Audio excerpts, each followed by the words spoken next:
मधुबन के बाबा, मधुबन के बाबा मुरली वाले, आपका क्या कहना, आपका क्या कहना। ओम शांति।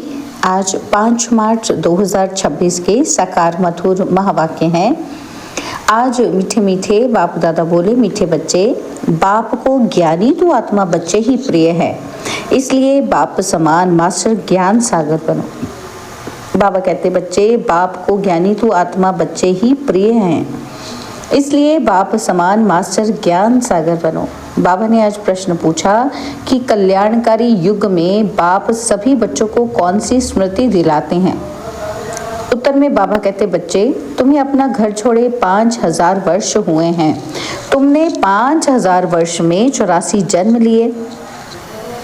अब यह अंतिम जन्म है, वानप्रस्थ अवस्था है, इसलिए अब घर जाने की तैयारी करो, फिर सुखधाम में आएंगे। भल ग्रस्त व्यवहार में रहो, लेकिन इस अंतिम जन्म में पवित्र बन बाप को याद करो। मुरली का गीत है, महफिल में जल उठी क्षमा परवाने के लिए। ओम शांति। बच्चों ने ये समझा है कि भगवान एक है, गॉड इज वन। सभी आत्माओं का पिता एक है, उनको परमपिता परमात्मा कहा जाता है। सृष्टि का रचयिता एक है, अनेक हो ही नहीं सकते। इस सिद्धांत अनुसार मनुष्य अपने को भगवान कहला नहीं सकते। अभी तुम ईश्वरीय सर्विस के निमित्त बने हो। ईश्वर नई दुनिया स्थापन कर रहे हैं, जिसको सतयुग कहा जाता है। उसके लिए तुम लायक बन रहे हो। सतयुग में कोई पतित नहीं रहते, अभी तुम पावन बन रहे हो।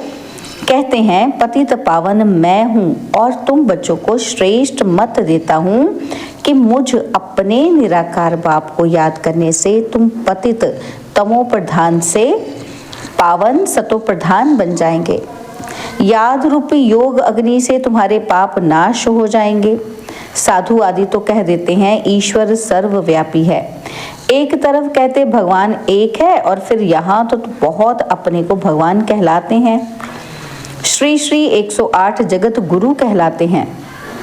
अब जगत का गुरु तो एक ही बाप है। सारे जगत को पावन बनाने वाला एक परमात्मा सारी दुनिया को लिबरेट करता है दुख से। वही दुख हरता सुख करता है। मनुष्यों को ये नहीं कहा जा सकता है, यह भी तुम बच्चे समझते हो। यह है ही पतित दुनिया, सब पतित हैं। पावन दुनिया में है यथा महाराजा महारानी तथा प्रजा। सतयुग में पूज्य महाराजा महारानी होते हैं, फिर भक्ति मार्ग में पुजारी बन जाते हैं। सतयुग में जो महाराजा महारानी हैं, उनकी जब 2 कलाएं कम होती हैं तो राजा रानी कहा जाता है। यह सब बातें डिटेल की हैं, नहीं तो 1 सेकंड में जीवन मुक्ति।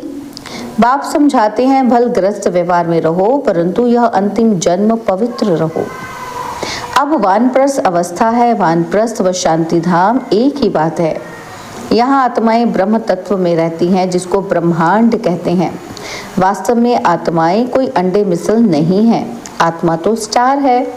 बाबा ने समझाया है कि जो भी आत्माएं हैं इस ड्रामा में एक्टर्स हैं। जैसे एक्टर्स नाटक में ड्रेस बदलते हैं, भिन्न भिन्न पार्ट बजाते हैं, तो यह भी बेहद का नाटक है। आत्माएं इस सृष्टि पर 5 तत्वों के बने हुए शरीर में प्रवेश कर पार्ट बजाती हैं, शुरू से लेकर। परमात्मा और ब्रह्मा विष्णु शंकर सब एक्टर्स हैं। नाटक में भिन्न भिन्न प्रकार की ड्रेस मिलती है पार्ट बजाने। घर में आत्माएं सब शरीर के बिगड़ रहती हैं और फिर जब 5 तत्वों का शरीर तैयार होता है तब उनमें प्रवेश करती हैं। 84 शरीर मिलते हैं तो नाम भी इतने बदलते हैं। आत्मा का नाम एक है। अब शिव बाबा तो है ही पतित पावन, उनको अपना शरीर नहीं है, शरीर का आधार लेना पड़ता है। कहते हैं मेरा नाम शिव ही है, भल पुराने शरीर में आता हूँ। इनके शरीर का अपना नाम है, इनका व्यक्त नाम है, फिर अव्यक्त नाम पड़ा है। एक धर्म वाला दूसरे धर्म में जाता है तो नाम बदलता है। तुम भी शूद्र धर्म से बदल ब्राह्मण धर्म में आए हो तो नाम बदला है। तुम लिखते हो शिव बाबा थ्रू ब्रह्मा। शिव बाबा परमपिता परमात्मा है, उनका नाम नहीं बदलता है। शिव बाबा ब्रह्मा द्वारा स्थापना करा रहे हैं आदि सनातन देवी देवता धर्म की, जो प्राय लोप हो गया है। जो पावन पूज्य थे वे ही पतित पुजारी बनते हैं। 84 जन्म पूरे किए हैं, अब फिर से देवी देवता धर्म स्थापन होता है। गाया हुआ है परमपिता परमात्मा आकर ब्रह्मा द्वारा फिर से स्थापना कराते हैं, तो ब्राह्मण जरूर चाहिए। ब्रह्मा और ब्राह्मण कहाँ से आए? शिव बाबा आकर ब्रह्मा द्वारा अडॉप्ट करते हैं, कहते हैं तुम हमारे हो। शिव बाबा के बच्चे तो हो ही, फिर ब्रह्मा द्वारा पोत्रे हो जाते हो।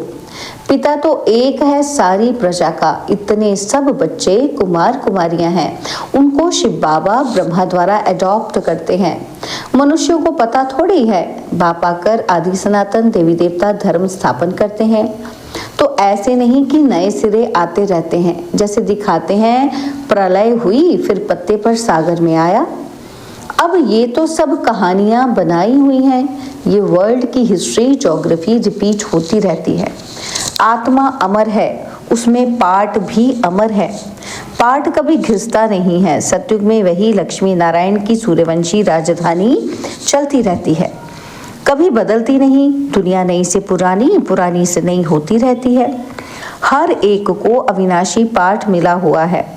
बाप कहते हैं भक्ति मार्ग में भक्त जिस जिस भावना से भक्ति करते हैं वैसा साक्षात्कार कराता हूँ। कोई को हनुमान का, गणेश का भी साक्षात्कार कराता हूँ, उनकी वह शुभ भावना पूरी करता हूँ। यह भी ड्रामा में नूंद है। मनुष्य फिर समझते हैं कि भगवान सब में है, इसलिए सर्वव्यापी कह देते हैं।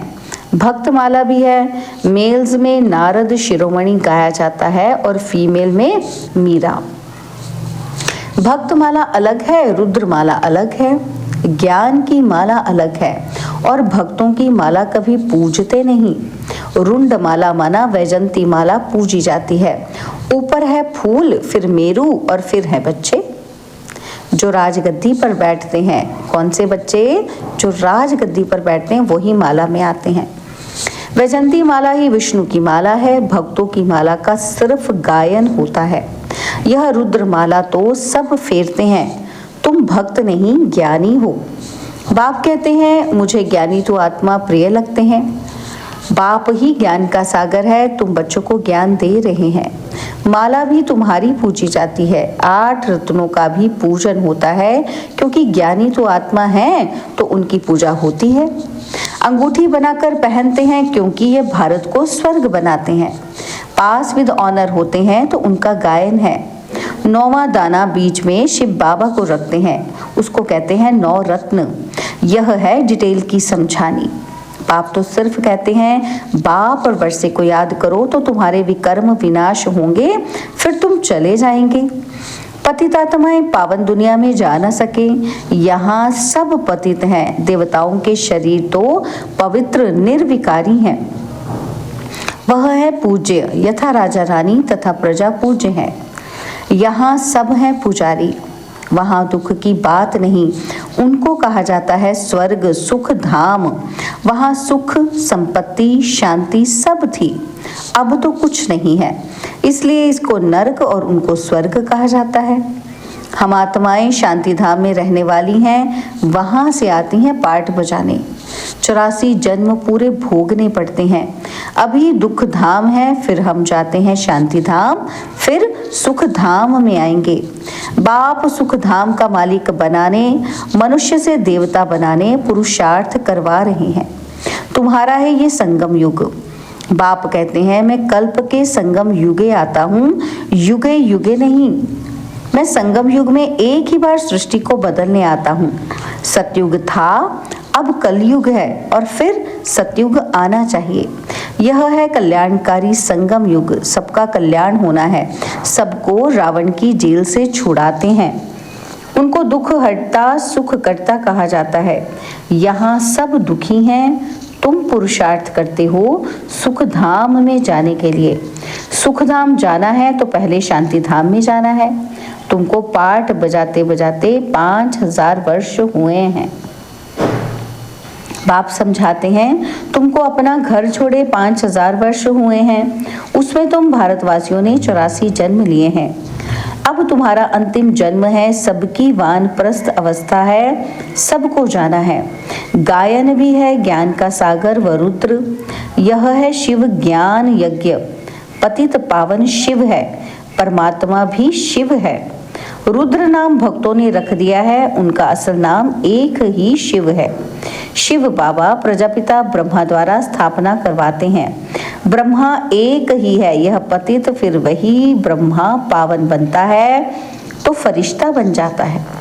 जो सूक्ष्म वतन में दिखाते हैं और दूसरा ब्रह्मा नहीं है, ब्रह्मा एक है। यह व्यक्त और वह अव्यक्त, यह संपूर्ण पावन हो जाएंगे तो सूक्ष्म वतन में देखेंगे वहां हड्डी आदि होती नहीं। बाबा ने समझाया था कि जिस आत्मा को शरीर नहीं मिलता है वो भटकती रहती है, उनको भूत कहते हैं।